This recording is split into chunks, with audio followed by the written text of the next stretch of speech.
doesn't come to an agreement by the 15th, he will act. Here's some of the reaction from the Senate floor after President Trump's announcement. Senator from Maine. Thank you, Madam President. Madam President, government shutdowns are never justified, and I have opposed every one of them. This shutdown, the longest in our nation's history, has caused real harm to 800,000 federal employees and their families. Just today, I heard from a federal employee in Belfast, Maine, who has worked for 32 years for the U.S. Fish and Wildlife Service. He has 2 children with type 1 diabetes. And with the soaring cost of insulin, he was beginning to worry about how he would be able to afford insulin for his children. He was concerned that a prolonged shutdown would have an adverse impact on his insurance coverage. The shutdown has also hurt Americans' access to federal agencies and threatened housing assistance for low-income families, our seniors, people with disabilities.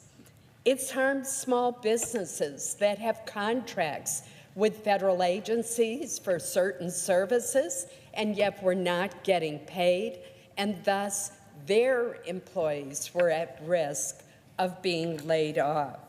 And that's why I voted twice this week to end the shutdown and reopen government. Although neither proposal received enough votes to pass, we saw glimmers of hope that have produced results.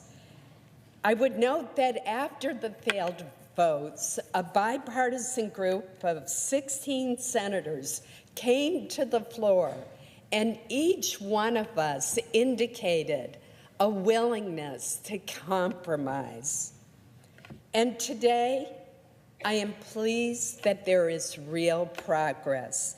The President and Senate Republicans and Democrats have come together and agreed to reopen government until February 15th, while negotiations on border security issues continue. That is so important, Madam President, and as the presiding officer is chair of the Appropriations Subcommittee on Homeland Security, I know she will be playing a key role in this area. But Madam President, let each of us on the Democratic side of the aisle, the Republican side of the aisle, and in the administration pledge that we will negotiate in good faith, that we will work to hammer out a compromise on border security so that we are not facing the same situation again on February 15th. I, for one, will keep working with my colleagues, with the White House, to ensure that hundreds of thousands of hardworking, patriotic public servants stay on the job, that this is not just a temporary reprieve that will allow back pay to be made to them as early as the beginning of next week, but rather that it will lead to a permanent solution so that we can reopen government beyond February 15th through the end of the fiscal year, that is until September 30th, and that in the future we can avoid ever resorting to the shutdown of government again. It is never good policy. So let us work together over this next 3 weeks, come up with a compromise on border security, and show the American people that we can govern effectively. Thank you, Madam President.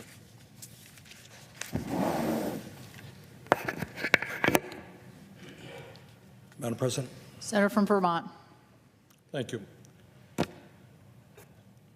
Madam President, obviously, this is a happy and positive day, not only for federal employees, but for the American people as we reopen the government. But we should also indicate there is something absolutely pathetic about what has happened. Let us not forget for a second that 5 weeks ago, the United States Senate unanimously, every Republican, every Democrat, voted for essentially the same legislation that will likely pass today. 5 weeks ago, we voted to keep the government open, and then President Trump, responding to Fox Television and other right-wing outlets, announced that he would shut down the government unless he got his wall. 5 weeks. Think of the suffering, the uncertainty, the pain that hundreds of thousands of federal workers have been forced to experience.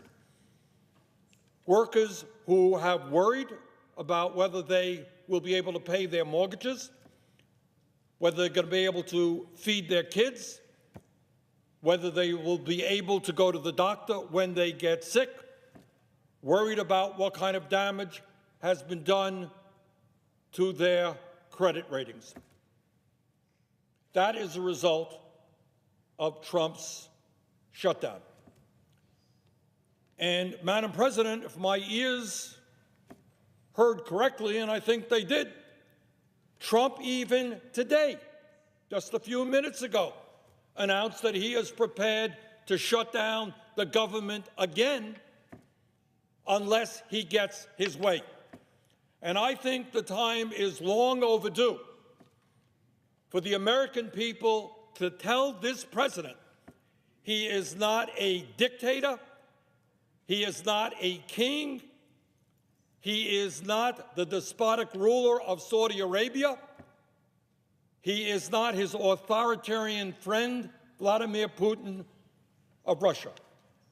He is the President of the United States, and he cannot and must not continue to threaten to shut down this government and hold hundreds of thousands of workers, federal workers, hostage.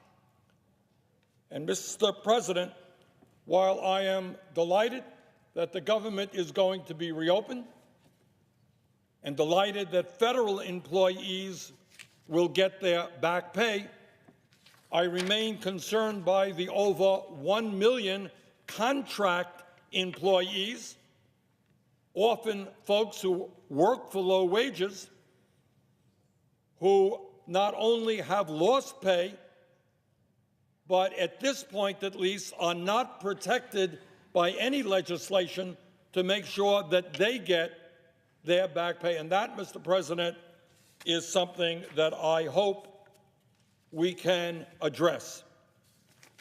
Mr. President, the truth is, despite what the President tells us, there is nobody in the U.S. Senate or the U.S. House who is not concerned about border security. Some of us believe that spending as a down payment $5.7 billion on a wall with many billions more to come is not an effective use of tax dollars when we talk about border security. There are better ways to do it, more cost-effective ways to do it. But there is no debate that border security is an important issue. But, Mr. President, one of the things that concerns me very much, and I say this to you, who is chairman of the Health, Education, Labor, and Pension Committee, is that border security and a wall is not the only issue facing the American people. There are 30 million Americans who have no health insurance, many more who are underinsured. We pay by far the highest cost for prescription drugs of any people on the face of the earth. Border security is important. It must be dealt with. But we also have to deal with a dysfunctional healthcare system, and in my view, do what every other major country does, guarantee healthcare to all people as a right. Mr. President, border security is an important issue, but so is the fact that tens of millions of workers in this country are working for starvation wages. I was just in South Carolina the other day, and I talked to a waitress.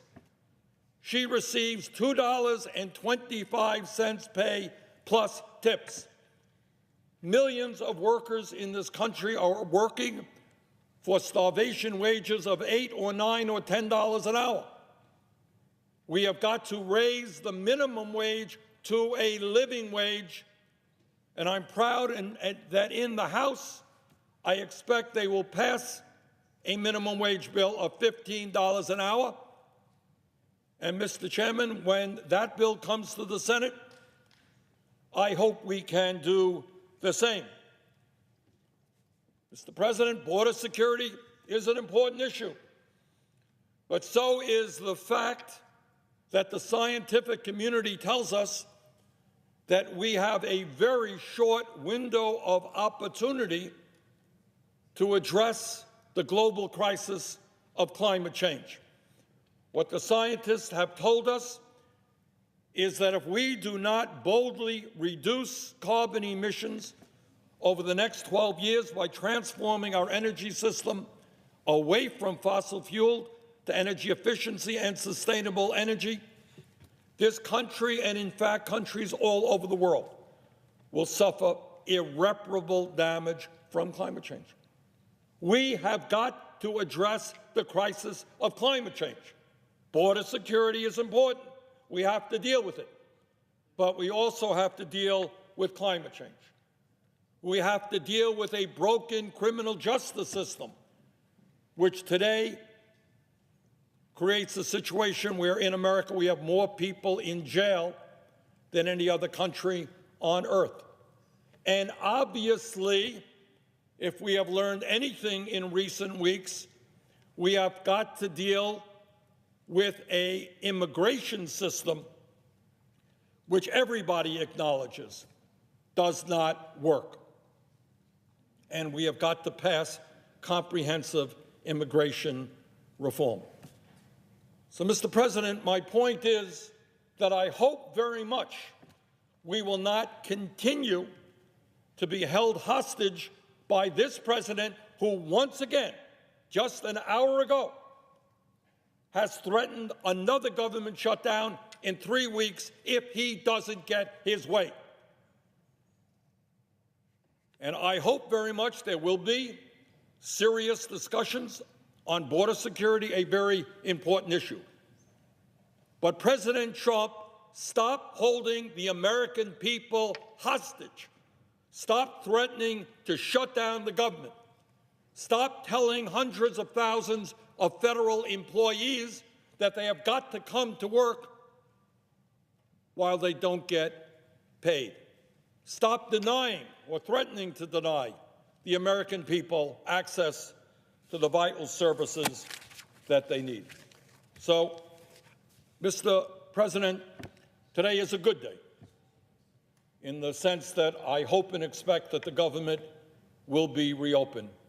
But how sad it is that after all of the suffering, all of the uncertainty that our federal employees have faced, we are back to exactly where we were 5 weeks ago when this body voted unanimously. Every Republican, every Democrat voted unanimously to keep the government open.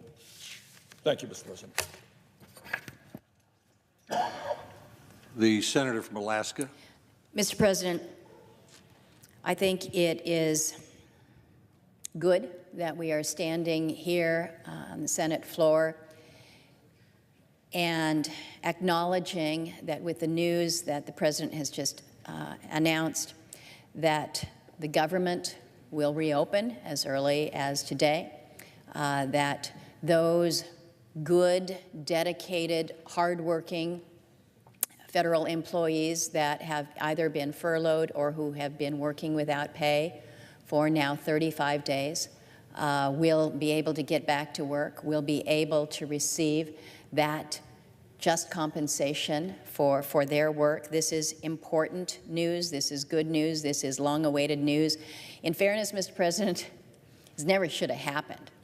I am one, I concur with my colleague from Maine that there's never a good reason to have a government shutdown in the first place. So we've demonstrated that we can do it, but it sure isn't something that should be done, and I think the men and women who have been so directly and immediately impacted are not only relieved this afternoon, but they're saying, for heaven's sakes, Congress, make sure that you don't put us through this again. And count me in that camp of working to make sure that we don't put these men and women and their families through this again.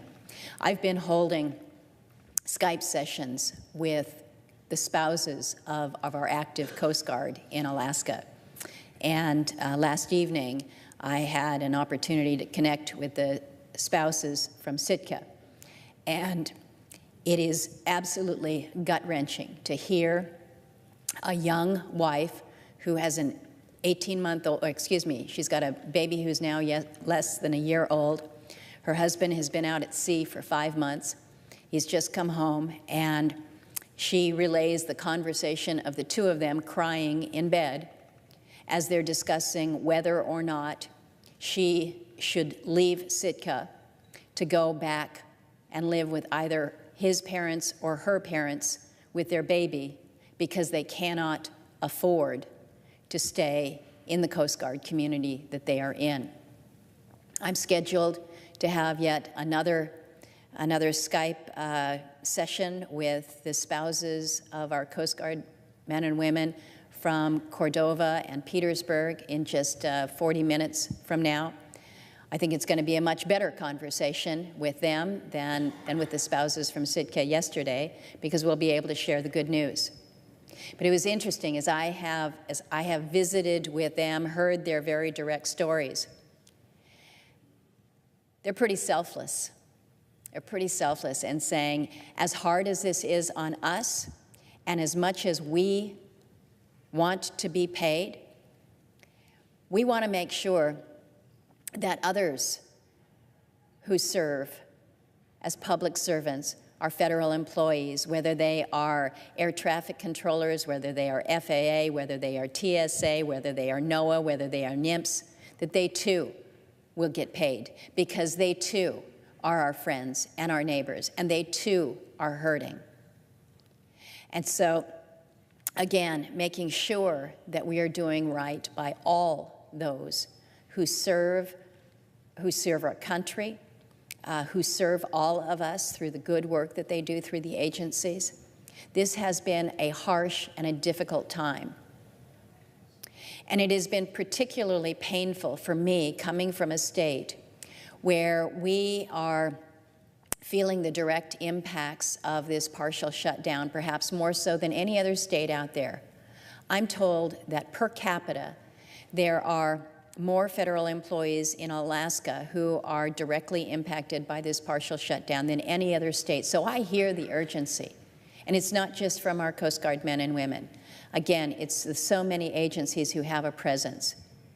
I got a readout just yesterday from those in the fishing industry who are concerned that because permits can't get issued, because comments can't be published in the Federal Register, that the impact to their fisheries and being able to move forward with the black cod fishery or to move forward with the pot cod, they're not going to be able to do it. So today's news allows for everyone to breathe a sigh of relief.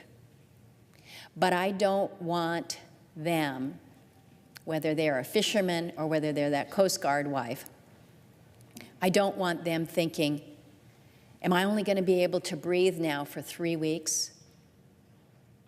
What happens after that? We owe it to not only our federal workers, but we owe it to all America to take the anxiety out of this process. I have supported my colleague, the senator from Ohio, with his legislation that would permanently end government shutdowns. I'm not convinced that the way it's drafted, it's something as an appropriator that I'm entirely good with, but I want us to take this off the table.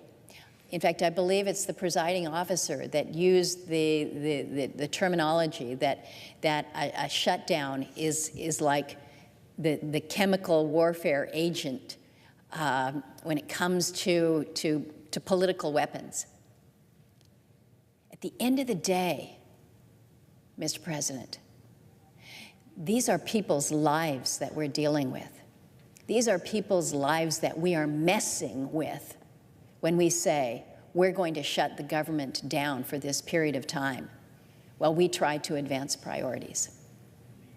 We cannot mess with people's lives this way. So we've got our work set out for us, and I believe that we will rise to this occasion. We must rise to this occasion. I look forward to doing that. I thank the President for his announcement today. I thank him for giving us this 3 weeks that we requested. I thank the Majority Leader and the Minority Leader for coming together to help advance this.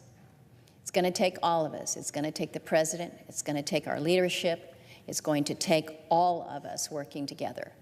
And as a member of the Appropriations Committee, I look forward to my continuing role in this, but know that we owe it to the country. We owe it to the country to get this right and get it right quickly. This is a good start today, and I look forward to working with colleagues, and I yield the floor.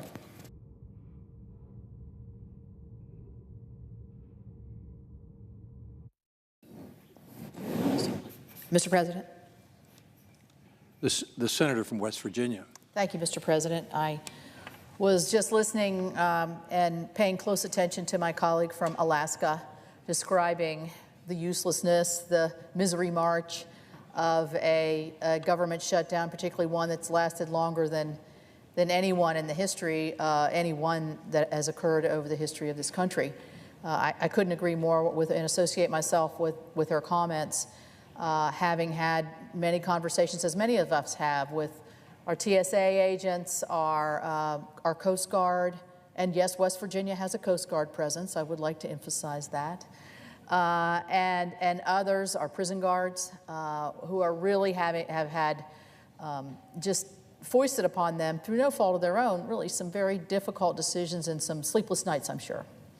So while, you know, you want to celebrate, it's really little cause to celebrate. I think it's more breath of fresh air or a deep breath of sigh of relief or probably in the minds of the veterans that I was with at the Martinsburg Medical Center this morning, probably a deep breath and like, well, no kidding. Let's get back to the business of governing and making decisions and making good decisions for the country. And so I chair the subcommittee on Homeland Security in the Senate as part of the Appropriations Committee. I'm very pleased that the President has made this announcement, that both of our leaders here, both Senator McConnell and Senator Schumer, have come together with a common sense, breathable solution to give us some space to work through what we call here regular order.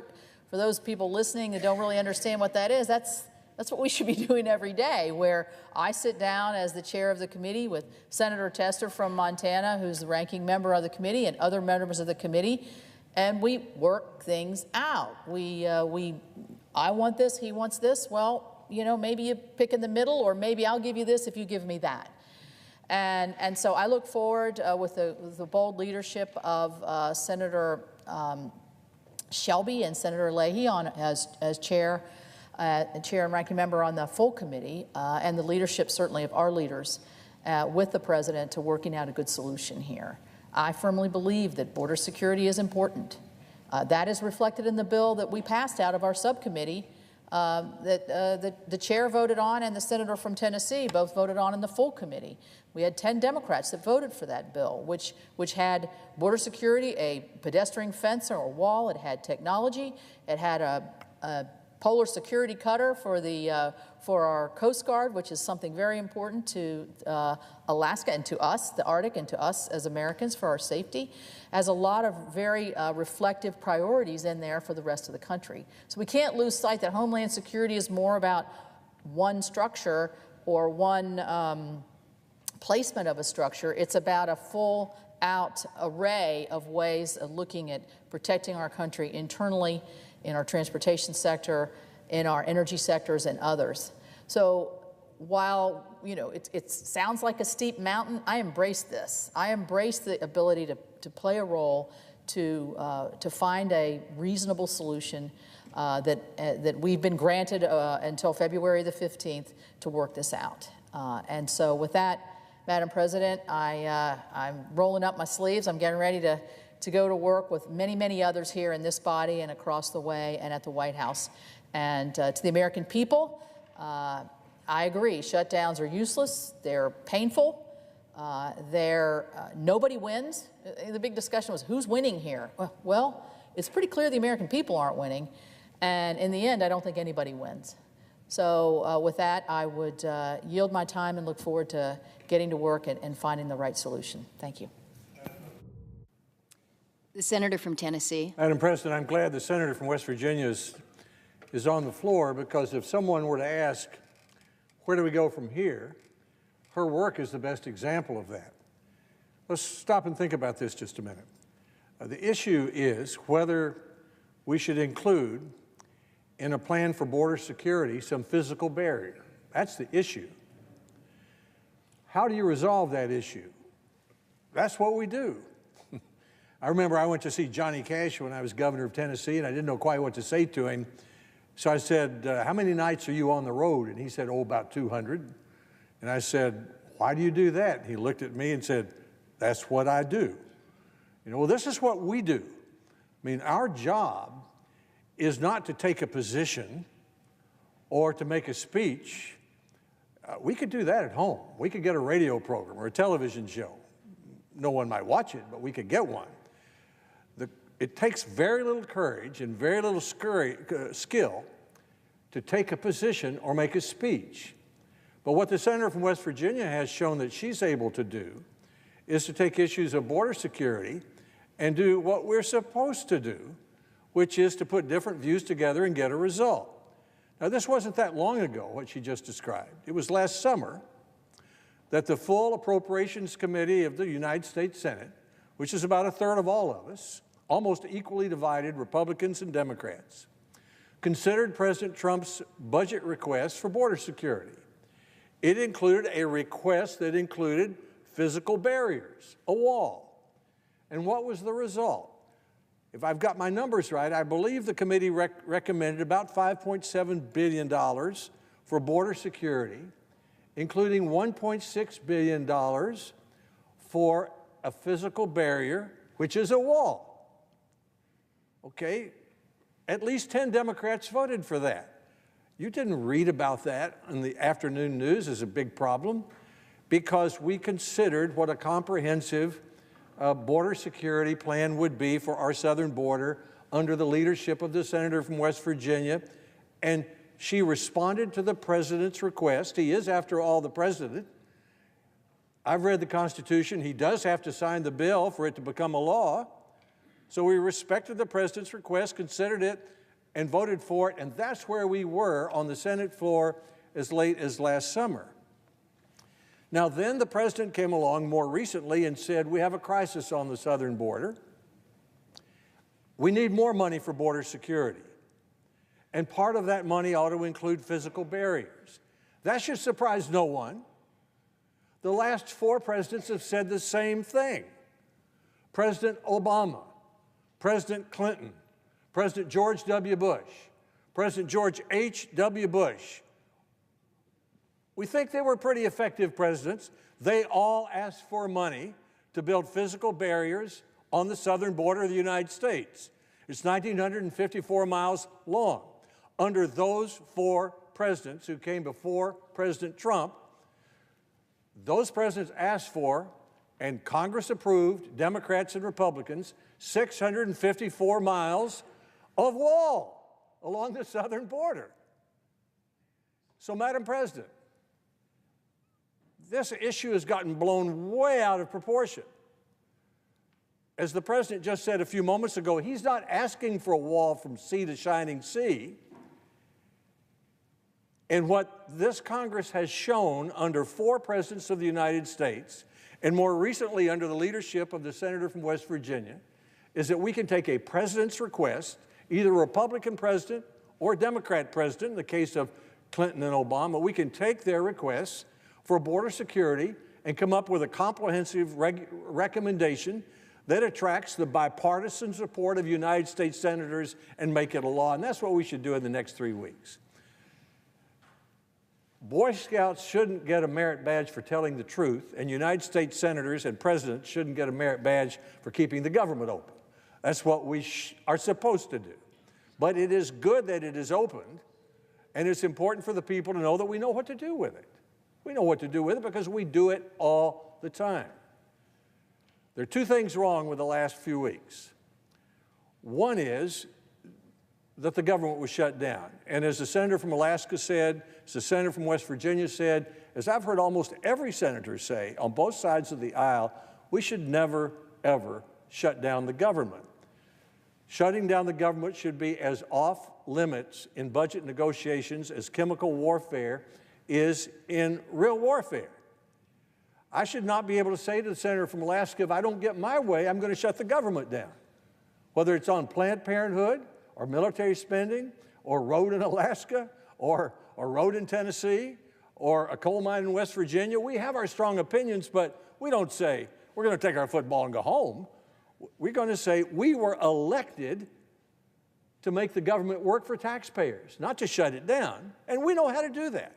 We know how to do that. So the first thing that was wrong with the last few weeks is we accepted the idea that shutting down the government is an acceptable bargaining chip in a budget negotiation, and it should never, ever be. And we should resolve that that should never, ever happen. And if this president or the next president or this Speaker of the House or the next Speaker of the House tries to do it, we should, in a bipartisan way, say, no, you can have your strong view, but we're not going along with your threat to shut the government down in order to get your policy goal. The second thing that was wrong with it was we didn't give the job to the people whose job it is to work these things out. For example, the senator from West Virginia. She showed in her leadership of the Homeland Security Subcommittee on Appropriations that she knows how, with her committee members, to work out differences of opinion on border security. Instead, we were having a high decibel debate back and forth between the president and the Speaker of the House. He'd say one thing on TV, she'd come out of her office and refute it in 5 minutes. That's not the way you get an agreement. That's not the way we ever get an agreement. They should leave that to what we call the regular order, allow us to have our discussions. We began to make progress yesterday when we did something we know how to do, which is vote. And then the second thing that happened was the Republican leader, Senator McConnell, and the Democratic leader, Senator Schumer, walked back to Senator McConnell's office and they began to talk. And here we are, less than 24 hours later, with apparently a result.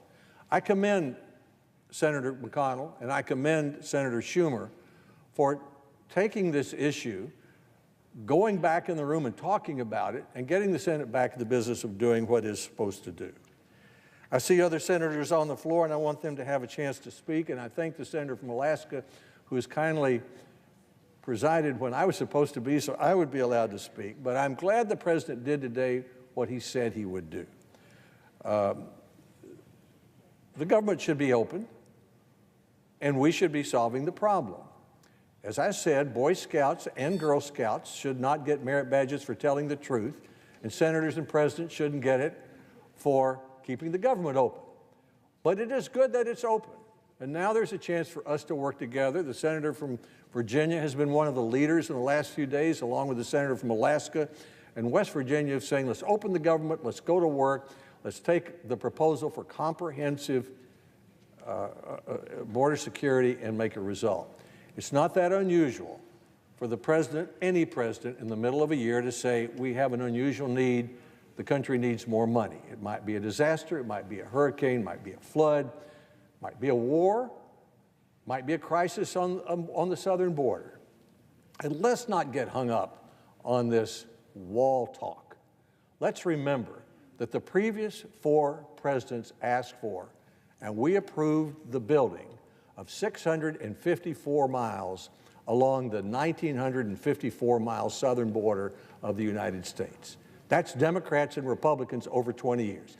Let's not forget that last summer, under the leadership of the senator from West Virginia, the Senate Appropriations Committee considered the president's request and approved $5.7 billion for border security, including $1.6 billion for physical barrier. So let's have the same sort of discussion again in the next 3 weeks. Let's let the senators and the House members whose job it is to do it, do it. So I'm glad to see this happen. I'm glad that when I go back to Tennessee or fly up from Tennessee, I'm not walking through the TSA and seeing one of 54,000 TSA workers who've been working without pay in our state cheerfully, never complaining, never saying an angry word to me. One did say he could use some money because he wasn't getting his check, and I appreciate it. So I'm glad that's over. Shouldn't happen again. Let's get back to work. And I thank the senators on the floor, all 3 of them, from Alaska, from Virginia, and from West Virginia, for their leadership in getting us where we are today. I thank the President. I yield the floor. Madam President. The senator from Virginia. Madam President, let me first of all start and echo the comments of my friend, the senator from Tennessee. We'll never fully know what was the proverbial straw that broke the camel's back. But I do believe that under the leadership of the senator from Alaska, when 16 of us came to the floor yesterday and made the comments, senators on the Republican side saying, please, let's reopen the government. Senators on the Democratic side, like myself, saying, I'm open to increasing the dollar amount on border security. So today, echoing again now the presiding officer's comments, I rise to welcome the news that sanity has prevailed, at least temporarily. After 35 painful days, we're finally poised to reopen the government and pay our hardworking federal employees. And it's not a moment too soon, because under normal circumstances, today was supposed to be a federal payday. But this morning, thousands of federal employees went to work one more day, knowing full well that they would not be getting their paychecks that they had earned. Thousands more have been furloughed, waiting for the president and my colleagues to come to their senses to let us reopen the government. For the last 35 days, 800,000 federal workers had been held hostage through no fault of their own. And frankly, that's just scratching the surface of this destructive shutdown. That number of 800,000 doesn't include the hundreds of thousands of federal contractors not getting paid. And I know I've talked to my friend, the senator from Alaska, and I'd appeal to the common sense and good sense of the presiding officer.